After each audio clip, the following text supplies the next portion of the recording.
We live in a twilight world. So yeah, man, just going off that last previous video, which I kind of wasn't really happy with. I kind of rushed it and I was bumbling along. But anyway, as always, when I do a quick video, I realise after there's a lot of other things I should have said. But anyway, yeah. So going back to, Gaza and Israel, which has kind of died down now. It's not much of a big thing anymore. But for me, once my failed attempt to fly in happened and I was out of money, I was obviously had to go back home, back to the motherland, and obviously go back to work, start making money, start racking up some money again, right? So it would have been about, it takes me about 2 months to rack up, to have a spare grand to go and try again. So what I was going to do, and I'm going to talk about it now. I don't talk about it at the time because I never reveal my plans and I never give away what I'm going to do, right? But things have changed now and it's not going to happen. So now I'll happily talk about it. So my backup plan was obviously the Rafah crossing here, which would have meant flying into Cairo, Egypt. I could have either went Cairo or I could have went Sharm el-Sheikh. Sharm el-Sheikh probably would have been a better option because that's like a holiday resort. And if I would have failed, I could have just chilled out and had a holiday. It's always good for me to have it as a backup that it turns into a holiday, if nothing else. I always get something out of it. So yeah, man, either Cairo or Sharm el-Sheikh, and I would have either hired a motorcycle or paid a taxi driver to drive me to the Rafah crossing, the Rafah border, and maybe tried to sneak in, or at best, even if I didn't get in, I could have got some good footage showing you how much effort is being put in to stop citizen journalists, outside eyes going into the film set of Gaza. Now, as you probably know, if you've watched the news and stuff, pretty much started about 2 months ago from now. They've rapidly started building a double wall. We've already had one massive wall going across, and they've really kind of built... again, I don't know if this is true, but I'm going to assume it's true based on my past experience, but they're building like a secondary wall. The Egyptian military is patrolling this border big time. Of course, they're being told it's to stop Palestinian refugees coming into their country, but it's not. It's a double purpose, and its real purpose, unbeknownst to the soldiers that they're patrolling it, is it stops people like you and me getting there and having an investigation, okay? Yes, the soldiers will be under the belief that they are there to stop Palestinian refugees flooding their country, but really they're stopping us going in to the film set that is Gaza. Obviously, there's other options.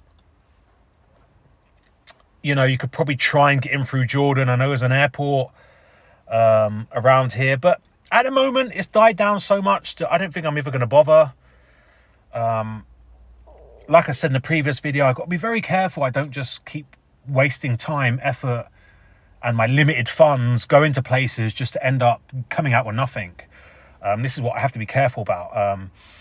And to be honest with you, things are getting quite interesting back here in my turf, which would be Europe, As much as I'd love to be a person that covers the whole globe, or, flat earth, whatever you want to fucking call it, really, I think this is the easiest stuff for me to cover, yeah? Flights to France, flights to Germany, flights to Spain are like under 50 quid from the UK. We've got budget airlines going to these places all the time, yeah? Even if it does fuck up and I get nothing, I haven't lost anything, okay? It's quick and it's cheap. And there are rumours actually today, here on the 21st of March, which is another free encoded date, there are rumours going around, and I'm saying rumours because it's probably not true, that there are French troops, the French military have now moved very, very close into Russia. Now, this has kind of come out of nowhere. I don't know why the French are suddenly the ones to be stepping up their game.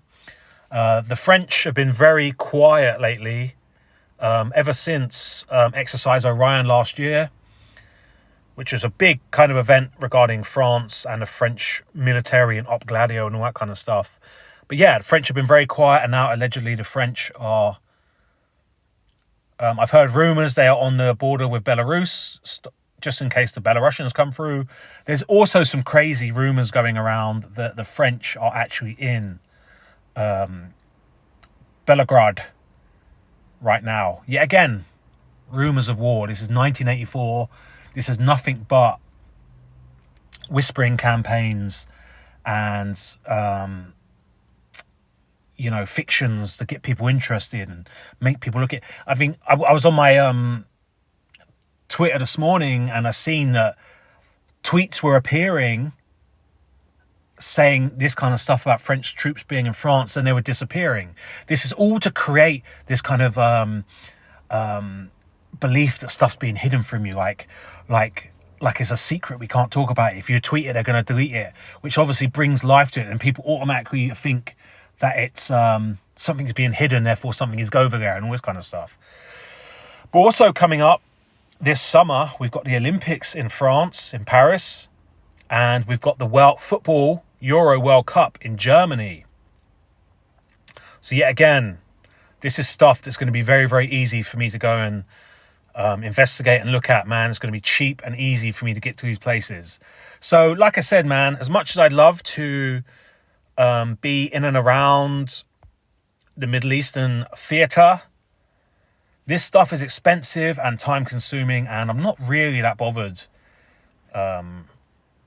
if I'm being honest with you all. So yeah, we live in a twilight world. There are no friends at dusk.